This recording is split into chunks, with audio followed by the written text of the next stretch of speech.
हाय दोस्तों, नमस्कार। कैसे हैं आप सभी? आशा करता हूं कि आप सभी अच्छे होंगे। और आज का टॉपिक मेरा है स्किन डिजीज़ पे। मैं एक बहुत नॉलेजेबल वीडियो बना रहा हूं जो हर कोई के लिए फ़ायदेमंद होगा। तो इस वीडियो को ज़रूर देखें और अगर पसंद आए तो लाइक करें, सब्सक्राइब करें और शेयर भी करें।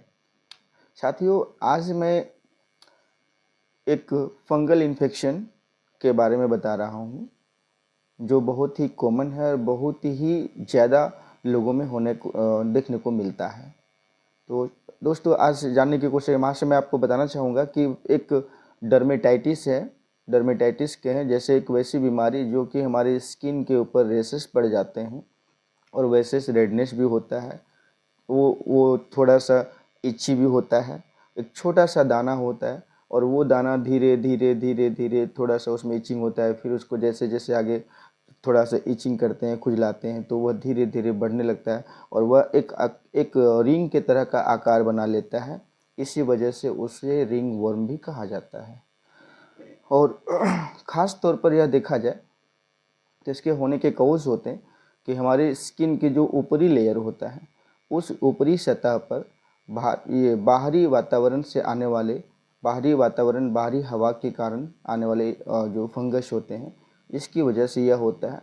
या तो बहुत बार कुछ ऐसे होता है कि हमारे विशेष अपना जो रहन सहन है उसका गलत रहन सहन की वजह से भी होता है। बहुत बार ऐसा भी हो जाता है कि अगर हमारा काम काज कुछ इस ढंग का है जिसमें शरीर से बहुत ही ज़्यादा पसीना निकल रहा होता है, तो वह पसीना से जब मेरा शरीर दिन भर भीगा रहता है तो कुछ वैसे वैसे हिस्से जहाँ पे पसीना बहुत लंबे समय तक रहता है उस जगह पर धीरे धीरे फंगल इन्फेक्शन अपना जगह बना लेता है।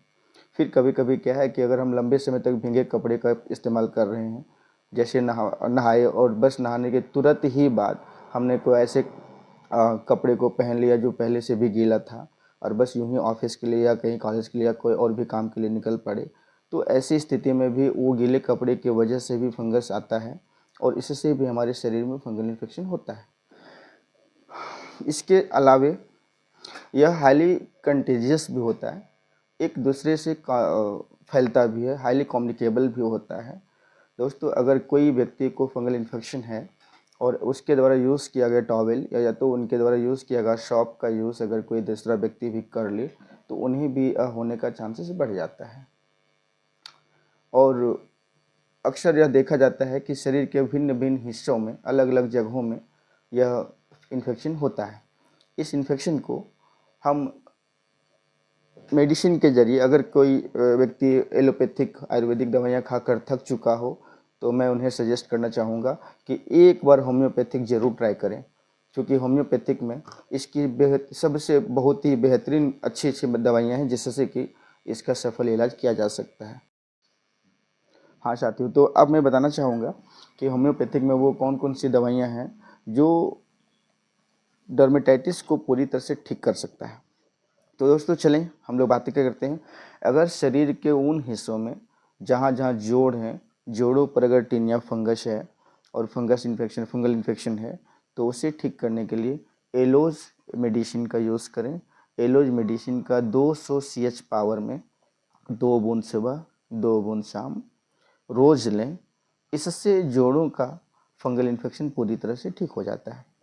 जी दोस्तों, अगर उसमें खुजली, अगर कुछ ऐसे इन्फेक्शन जो फंगल इन्फेक्शन जिसमें बहुत ही ज़्यादा इचिंग हो, बहुत ही ज़्यादा खुजली हो और इचिंग करने के बाद उसमें बर्निंग होता हो, बहुत जलन होता हो, लहर होता हो, थोड़ी थोड़ी उससे पानी की तरह चिपचिपा पदार्थ निकलने लगता हो, ऐसी स्थिति में आर्सेनिक एल्बम 200 CH पावर का प्रयोग करें। 2 बूंद सुबह और 2 बूंद शाम। ये शरीर के अंदर का फंगल इन्फेक्शन को, जिसमें इचिंग के साथ बर्निंग हो, उसे पूरी तरह से ठीक करने में सबसे बेहतरीन मेडिसिन माना जाता है।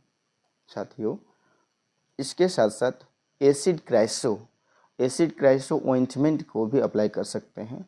अगर हमारा फंगल इन्फेक्शन बहुत ही बदबूदार हो, उससे बहुत ही बैड स्मेल आ रहा हो, गंदे स्मेल आ रहा हो, तो ऐसी स्थिति में एसिड क्राइसो का मदर टिंचर को आप ले भी सकते हैं और उसे आप अप्लाई भी कर सकते हैं।